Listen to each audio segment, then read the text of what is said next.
Vamos a Brasília conversar com Rodrigo Orengo, porque o Ministério da Economia já cogita a volta do auxílio emergencial, mas quer uma contrapartida. E qual seria, Rodrigo Orengo? Bom dia. Muito bom dia, Ellen. Bom dia a todos. A contrapartida seria aquela PEC emergencial, a contrapartida de redução, de reestruturação da máquina pública. E essa contrapartida e esse recado ele é fundamental hoje para o mercado. Por quê? Quando se fala em auxílio emergencial, todo mundo fica com o pé atrás, porque fica aquele receio no ar de drible no teto de gasto, ou seja, de desequilíbrio fiscal. O que o Ministério da Economia e o ministro Paulo Guedes estão se manifestando agora é justamente por esse sentido. Olha, vamos sim trabalhar, vamos discutir o auxílio emergencial, a volta do auxílio emergencial, só que isso tem que ter lá um contrapeso no orçamento, no equilíbrio orçamentário. E seria uma redução e contenção de gastos no setor público. Essa é a lógica da PEC emergencial. Para além de a gente lembrar, essa proposta de emenda à Constituição que não foi aprovada, os parlamentares não cumpriram o dever de casa, saíram em férias, em recesso, antes de tocar nessa pauta. Essa matéria, ela cria até e prevê criar até gatilhos de redução de salário e jornada de servidores em casos de crise. Foi o que aconteceu na iniciativa privada.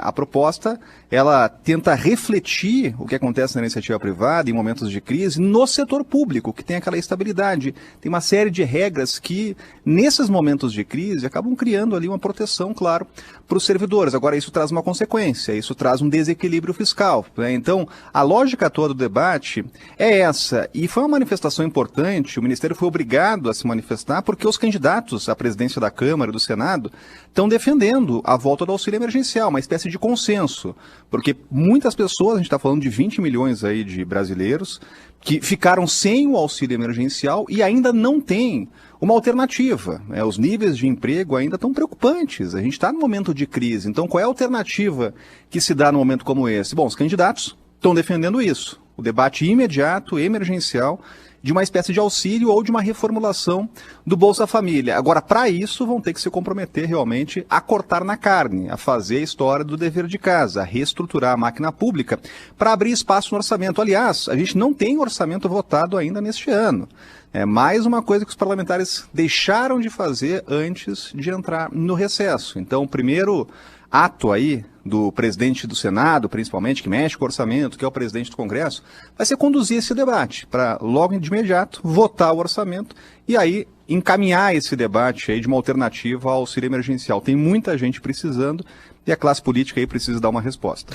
Orengo, você falou, Ministério da Economia já defende a volta do auxílio emergencial, e é um ponto importante porque a gente tem, e isso vem desde o ano passado, Ministério da Economia defende nova CPMF, Ministério da Economia defende reforma administrativa, defende outras tantas reformas, e quando a gente vê que isso pode resultar em um aumento de impostos, furar o teto de gastos, o Ministério da Economia defende, Paulo Guedes, o Palácio do Planalto, o presidente Jair Bolsonaro, diz que não. Existe já um posicionamento do Palácio do Planalto em relação ao auxílio? O presidente Jair Bolsonaro voltou a dizer que não é aposentadoria, que não é benefício social que tem que ficar o ano inteiro. Então, é o Ministério da Economia ainda sem o apoio do Planalto? Esse é um conflito que não é de hoje, viu, Sandro? E é um conflito entre a área econômica e a área política. Nesse momento, a área econômica está tendo um discurso mais realista, porque é isso que vai acontecer, esse debate ele vai existir. Então é aquela coisa, se ele vai existir, que se ofereça uma contrapartida. Que realmente se abra um caminho para uma reestruturação da máquina pública, de buscar um equilíbrio fiscal, porque você realmente aprovar o auxílio emergencial sem dar contrapartidas é realmente abrir espaço aí para esse desequilíbrio, no momento que a gente sabe que o déficit fiscal está aumentando. Agora, essa espécie aí de conflito entre essas duas áreas, a política e a econômica, é algo que a gente já está acostumado a ver aqui em Brasília, Claro que a área política tenta pesar o apoio do governo para uma política desenvolvimentista, de auxílio. O Ministério da Economia, do outro lado, pede equilíbrio fiscal. Então isso vai acontecer. O importante agora é que, logo depois da eleição à presidência do Congresso, esse tema vai voltar e aí esse debate do auxílio emergencial vai aquecer aqui no Congresso. Falando em economia ainda, o presidente Jair Bolsonaro não quis participar do Fórum de Davos, que acontece de forma virtual nesse ano. Mas só para trazer aqui um dado que surgiu nas últimas reuniões, ele diz o seguinte, ele mostra a desigualdade que resulta também da pandemia, né, que vai aumentar durante esse período da pandemia, que é o seguinte, enquanto as 1.000 pessoas mais ricas do mundo recuperaram as perdas econômicas durante a pandemia em apenas 9 meses, os mais pobres vão levar pelo menos 14 anos para conseguir repor essas perdas, segundo o relatório Vírus da Desigualdade, divulgado pela Oxfam ontem, né, na abertura do Fórum Econômico Mundial, realizado em Davos, na Suíça. Então, olhar para essas desigualdades é muito importante aqui também. A nossa política econômica tem que levar isso em consideração, né, Orengo? É verdade, e sabe que isso era inevitável, né? Já estava se esperando realmente o aumento das desigualdades, né? Agora, qual é a saída? E pelo menos o discurso público que mudou, e isso é importante também destacar. O ministro, a gente estava falando do ministro Paulo Guedes, e teve uma outra declaração dele que é importante aí nesse cenário. O ministro está defendendo a vacinação em massa como uma saída econômica. Isso é fundamental. Então, é um discurso agora oficial do governo de aposta na vacinação em massa e não em alternativas contestadas, aquela história dos remédios. Não, é vacinação em massa para retomar o crescimento econômico. Agora é uma voz forte do governo defendendo essa linha. Isso também vai ao encontro de uma mudança de postura do próprio presidente, do governo federal, nessa relação com outros países no meio da pandemia, né? O governo decidiu assumir o protagonismo, né? Em vez de transferir a responsabilidade, assumiu o protagonismo e passou a negociar diretamente com os governos da Índia, com os governos da China.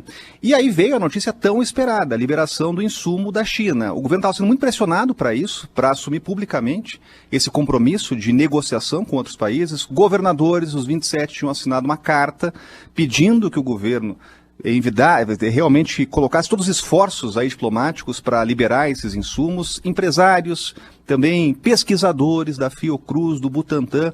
Então, a solicitação, a reivindicação, a pressão estava saindo de todos os lados aqui. E o governo agora assume esse compromisso público e muda a postura, muda o discurso que foi bem recebido aqui em Brasília, né? Se antes a gente ouvia a história, olha, vacina do Dória, vacina da China, lançando suspeitas aí sobre a origem da vacina, agora não, a vacina do Brasil, confiança na vacina, discussão e relações diplomáticas de alto nível com outros países. Então isso mudou, e essa mudança de postura, né, deixando aquela chamada guerra ideológica de lado e optando por uma política externa de mais pragmatismo, é claro que foi bem recebida. Esse era um pedido aqui de parlamentares, até de aliados, que solicitavam ao governo que mudasse essa lógica aí de negociação externa, de política externa, e o que foi muito bem recebido. E mais importante, apesar dessas brigas políticas, e esse tema ele foi politizado entre o governador, entre o presidente, o mais importante é que finalmente o IFA, que é o produto mais procurado hoje no mundo, que é esse insumo para a produção da Coronavac, da vacina de Oxford,